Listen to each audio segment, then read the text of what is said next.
Donc la création monétaire sous contrôle, le multiplicateur monétaire. Donc, là, je vais lire hein, pour mettre dans le contexte. Pour la théorie du multiplicateur monétaire, les banques ne peuvent pas créer autant de monnaie scripturale qu'elles le désirent. En effet, à chaque fois qu'elle accorde un crédit pour une banque, hein, une partie de la monnaie créée s'échappe de son circuit monétaire sous diverses formes, retrait en billets, augmentation des réserves obligatoires. Alors il y a d'autres, on a vu hein, qu'il y avait d'autres fuites, hein, comme bah, voilà, le fait de faire des transactions vers des clients d'autres banques, mais dans notre raisonnement ou dans les petits calculs qu'on va faire, on ne va pas intégrer cette histoire-là, hein. Pour simplifier, on va rester sur comme un modèle, comme on dit, un modèle avec seulement deux facteurs de fuite, hein, les billets et les réserves obligatoires. Donc ces fuites obligent la banque commerciale à se procurer de la monnaie centrale, c'est le refinancement, comme je vous l'ai dit dans la vidéo juste avant. Une autre possibilité est de considérer que la banque commerciale dispose d'un certain montant de monnaie centrale, suffisamment élevé pour respecter le taux de réserve obligatoire, et lui permettant même d'avoir de la monnaie centrale en trop, entre guillemets. C'est ce qu'on appelle les réserves excédentaires. Donc on peut voir dans ce schéma qu'une banque, sur son compte à la banque centrale, il y a de la monnaie centrale, soit il y a pile poil ce que la banque l'oblige à détenir, c'est les réserves obligatoires, mais parfois elle peut en laisser davantage. Donc tout ce qui va dépasser au-delà de son montant obligatoire, c'est ce qu'on appelle des réserves excédentaires. D'accord? Donc, et c'est avec ces réserves excédentaires que la banque va pouvoir régler ses dettes envers les autres banques dans le cadre de la compensation interbancaire. Ok? Donc là, voilà, 170 millions d'euros sur le compte à la Banque centrale. Et voilà, il y aurait 100 millions de réserves obligatoires et possiblement 70 millions de réserves excédentaires pour faire régler ses dettes avec les autres banques. Ok? Alors, si l'on suit la théorie du multiplicateur monétaire, la banque commerciale peut continuer d'accorder de nouveaux crédits, c'est-à-dire donc créer de la monnaie scripturale. Parce que le pouvoir de création monétaire, en fait, c'est le pouvoir d'accorder des crédits, hein. Elle peut le faire tant que ses réserves excédentaires lui permettent de faire face aux fuites de monnaie centrale que ces nouveaux crédits vont provoquer. D'accord? On peut donc représenter de manière mathématique le lien entre réserve excédentaire de la banque commerciale, on prend une banque en particulier, et la quantité de crédit que celle-ci est en mesure d'accorder. Donc là, on va retrouver quelques paramètres qu'on connaît déjà. Ça va être plus facile normalement. Donc delta C, c'est une augmentation quelconque des crédits. Donc là, ça veut dire que la banque accorde des nouveaux crédits. Petit f, c'est le pourcentage de monnaie centrale qui va s'échapper du compte, euh, qui va s'échapper en fait du circuit monétaire de la banque commerciale. D'accord? Et en fait, on verra tout à l'heure que ce petit f, c'est la somme en fait comme on dit dans des proportions qu'on va fixer, c'est la somme des fuites sous forme de billets et des fuites sous forme de réserve obligatoire. Ok? Donc petit f, donc encore une fois, c'est un pourcentage de fuite de monnaie centrale. Et grand F, c'est le montant total des fuites. Vous voyez, il ne faut pas se mélanger. Quand c'est petit f, c'est un pourcentage, donc c'est pas un montant en euros, c'est juste un taux. Et grand F, c'est un montant en euros cette fois-ci. C'est le fait d'appliquer le taux petit f à, euh, à une base en euros qui va être l'augmentation des crédits. Donc grand F, ça va être euh, grand F égale à petit f fois les nouveaux crédits. Donc si j'accorde 100 000 euros par exemple de crédit, il y a 100 000 euros de nouveaux crédits accordés, et que dans leur ensemble les fuites représentent, je sais pas moi, 7%, alors c'est 7% de 100 000 euros qui vont représenter les fuites en euros liées à mon augmentation de crédit. Donc ça va être 7 000 euros de monnaie centrale qui va s'échapper de mon circuit et qu'il va falloir probablement que j'emprunte peut-être plus tard pour régler mes dettes. Ok? Et enfin, nous avons delta RE, c'est l'augmentation des réserves excédentaires. C'est ce qu'on appelle autrement le refinancement. Donc, on verra que quand on accorde des crédits, il faut s'attendre à devoir se procurer de la monnaie centrale au-delà de nos réserves obligatoires, hein. puisque il va falloir qu'on règle nos dettes envers d'autres banques, qu'on puisse faire face aux fuites sous forme de billets, qu'on puisse faire face à l'augmentation des réserves obligatoires, hein. Donc c'est la monnaie centrale qu'on va plus pouvoir utiliser, qui vont être piégées dans les réserves obligatoires. Donc tout ça fait que dès qu'on accorde des crédits, bah, ça implique une augmentation des réserves excédentaires, donc un refinancement, qu'on appelle delta RE. Donc comme nous venons de le dire, une banque commerciale peut accorder de nouveaux crédits tant qu'elle dispose de suffisamment de réserves excédentaires pour faire face aux fuites de monnaie centrale. Donc on voit que grand F égale delta RE.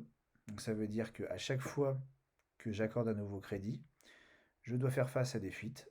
Et ces fuites, je dois, entre guillemets, les colmater en me refinançant, c'est-à-dire en me procurant de la monnaie centrale, en plus de ce que j'ai déjà dans mes réserves obligatoires, mais que je ne peux pas y toucher.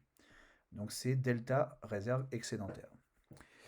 Mais on sait, d'après ce qu'on a vu plus haut, que grand F égale petit f fois delta C, c'est-à-dire petit f, le taux de fuite, fois l'augmentation des crédits accordés. Donc on va remplacer grand F par son expression en delta C. Ça veut dire que delta RE va être égal non plus à grand F, mais à petit f fois delta C. Ok. Bon. Et comme la question à laquelle nous essayons de répondre est quelle quantité de crédit supplémentaire une banque peut-elle accorder en fonction de l'accroissement de ses réserves excédentaires, nous devons donc isoler la hausse des crédits accordés, c'est-à-dire que l'on met delta C tout seul d'un côté de l'équation. Donc là, en gros, cette phrase, si vous ne l'avez pas bien comprise, en gros, c'est juste que on veut savoir, euh, on veut savoir comment l'augmentation de nos réserves excédentaires nous permet d'accorder davantage de crédit. En gros, l'idée, c'est comme à x plus b tout à l'heure, vous voyez, c'est encore un truc en ax plus b. Y ici, c'est delta C, et x, c'est delta RE. Donc la causalité va de réserve excédentaire à crédit. On imagine que c'est d'abord parce qu'on a de la monnaie centrale en trop, c'est les réserves excédentaires, que l'on peut se permettre ensuite, en tant que banque, d'accorder de nouveaux crédits. D'accord. La relation va dans ce sens-là, dans le multiplicateur monétaire. C'est les réserves excédentaires qui déterminent la plus ou moins grande quantité de crédit qu'on est en mesure d'accorder par la suite, tout simplement parce qu'on pourra faire face aux fuites de monnaie centrale que ça va conduire, que ça va provoquer. Alors 1 sur F, dans ce raisonnement, 1 sur F, on l'appelle le multiplicateur de crédit, et en fait 1 sur F, on le note petit k. Bon. Alors, donc l'idée, là le plus important est fait en fait. C'est de montrer que c'est les réserves excédentaires qui sont la cause des crédits, de la hausse des crédits qu'on peut accorder. D'accord. Parce qu'en gros, l'idée, c'est la banque, si elle a de la monnaie centrale en plus, alors elle peut après accorder des crédits. Mais en gros, l'idée, c'est qui est-ce qui donne aux banques plus ou moins de monnaie centrale, bah, c'est la banque centrale. Donc si la banque centrale a le pouvoir de donner plus ou moins de monnaie centrale aux banques commerciales, alors par ricochet, elle est plus ou moins en mesure de permettre aux banques commerciales d'accorder des crédits. Vous voyez. Donc la banque centrale téléguide un peu à distance la capacité de création monétaire des banques commerciales. Alors maintenant, la question c'est de savoir voilà, dans quelle proportion cela fonctionne, hein. Est-ce que c'est, en gros, est-ce que le multiplicateur là, il est plus ou moins grand? Vous voyez, est-ce que RE fois K, ça fait un gros écart, ou est-ce que c'est un petit truc? Donc ce qu'on va faire, c'est qu'on va décomposer 1 sur F, donc petit k, on va essayer de voir ce qu'il y a dedans. On va essayer de montrer le rôle justement du taux de réserve obligatoire et des fuites. Alors je vais aller assez vite parce que je me rends compte que c'est peut-être un petit peu compliqué pour vous finalement. Mais donc je passe un peu vite parce que j'ai bien tout détaillé, mais c'est un peu mathématique, hein. Donc là c'est comment dire, quand vous accordez de nouveaux crédits, eh bien, il y a une partie qui s'en va sous forme de billets. Donc, delta C égale. Delta C implique donc une fuite sous forme de billets qui représente delta C fois le taux de fuite sous forme de billets. Ok? Donc ça, c'est une fuite. Une fuite qui se mesurerait en euros. D'accord? Mais c'est pas tout. Il y a aussi une fuite sous forme de réserve obligatoire, puisque quand on accorde un nouveau crédit, ça augmente le montant des dépôts. Et donc, qui dit des dépôts plus élevés dit un montant plus important de réserve obligatoire auprès de la banque. Donc la hausse des dépôts, ça représente la hausse des crédits, moins les fuites sous forme de billets. Et donc, ça c'est la vraie hausse des dépôts suite à un nouveau crédit accordé. D'accord? C'est le montant du crédit accordé moins les fuites sous forme de billets. Mais ce montant-là doit lui-même passer par petit r, qui est le taux de réserve obligatoire, puisqu'il s'applique sur les dépôts. Donc l'augmentation des réserves obligatoires, c'est petit r fois delta d, c'est-à-dire petit r fois l'augmentation des dépôts. Et on vient de dire que l'augmentation des dépôts, en fait, on peut l'exprimer sous forme de delta c. Donc en vrai, l'augmentation des réserves obligatoires, c'est petit r fois delta c facteur de a moins b. Ok? Bon, c'est un petit peu... Bon, allez, on va aller vite, hein. C'est peut-être un peu difficile.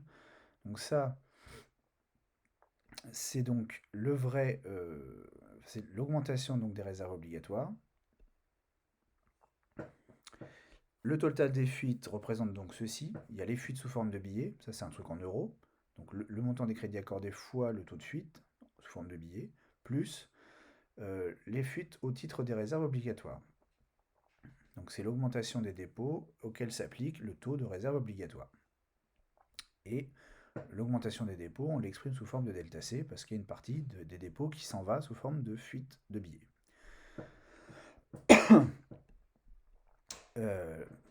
Donc le résultat précédent peut s'écrire ainsi. Donc là, je remanie un peu l'expression pour qu'elle soit un peu plus propre. Bon, ça, c'est pas très important. Ce qui est important, c'est qu'on en arrive à ça. Hop. Donc ça, c'est le total des fuites représente ceci. Et comme le début de cette sous-partie, on avait dit que le montant total des fuites s'écrivait grand F égale petit f fois delta C, on va remplacer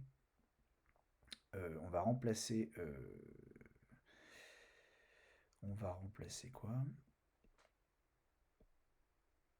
C'est ça, on va remplacer grand F, enfin on va remplacer petit f par cette expression-là.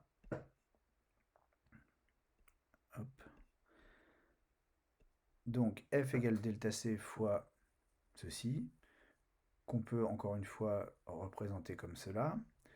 Et on arrive au bout à ça, c'est-à-dire que f, petit f, égale b plus r moins r fois b.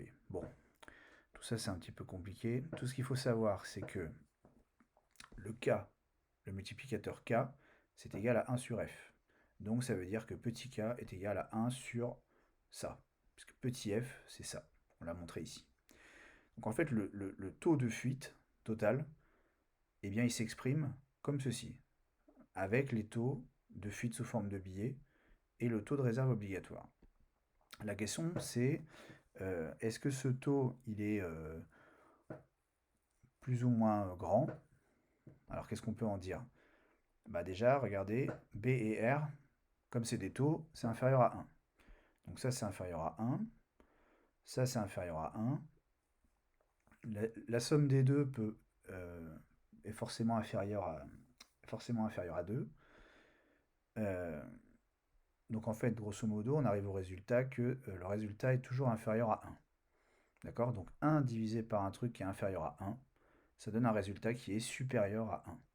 Donc K, le multiplicateur, est supérieur à 1. Bon. Alors le plus important de tout ça, si vous n'avez pas bien compris, c'est la conclusion. En gros, donc je ne la lis pas, vous la lirez, mais l'idée, c'est que dans cette approche, les banques commerciales, leur capacité à créer de la monnaie dépend de leur capacité à se procurer de la monnaie centrale, c'est-à-dire à augmenter leurs réserves excédentaires. Mais c'est la banque centrale qui leur facilite plus ou moins la vie pour obtenir de la monnaie centrale, pour obtenir des réserves excédentaires. Donc, la banque centrale contrôlerait la création monétaire des banques en leur octroyant plus ou moins facilement de la monnaie centrale. Et en plus de ça, la capacité à créer des crédits en plus dépend aussi du montant de K. D'accord? puisque c'est, on l'a mis plus, on l'a vu plus haut. Voilà. En théorie, c'est augmentation des crédits, c'est delta RE fois K, puisque 1 sur F, c'est égal à K. Plus K est supérieur à 1, ou plus K est élevé, plus delta RE fois K égale un gros morceau, égale à un delta C grand. D'accord? Delta C qui est important. D'accord? Ou à l'inverse, si K est petit, bah, toute augmentation des réserves excédentaires multipliée par une valeur faible, bah, ça veut dire qu'en gros, même si on a plus de monnaie centrale, on ne peut pas accorder beaucoup plus de crédit. Alors qu'est-ce qui détermine la plus ou moins grande taille de K? Bah, on peut le voir. On peut le voir ici, puisque 1, K c'est 1 sur ça.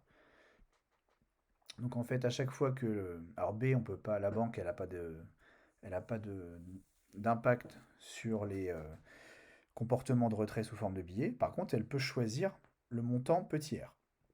Le taux de réserve obligatoire, il est déterminé par la Banque centrale. Et si petit r augmente, le pourcentage de réserve obligatoire augmente, alors forcément, K va diminuer. 1 divisé par un dénominateur qui augmente, forcément ça diminue. Donc ça veut dire que les banques, elles auront plus de mal en augmentant leur réserve excédentaire, elles accorderont de moins en moins de crédit en plus, parce que K est plus petit.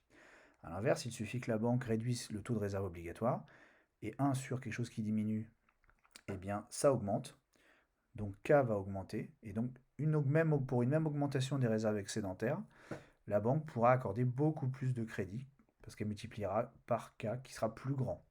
Ok? Donc je répète une dernière fois, hein, la banque elle a deux leviers pour influencer la création monétaire, soit en accordant plus ou moins de monnaie centrale, soit en faisant varier à la hausse ou à la baisse le taux de réserve obligatoire. Donc, mais ça, c'est la version du multiplicateur monétaire. On va voir que ceci est une approche plus ou moins théorique, hein, bien que ça se tienne, mais on peut aussi proposer une autre version dans laquelle c'est plutôt les banques commerciales qui décident de la quantité de crédit qu'elles vont accorder et ne se soucient pas trop de ce que pense la banque centrale. Donc c'est ce qu'on va voir dans un petit 2 et ce sera, on fera ça dans une vidéo suivante. Je coupe.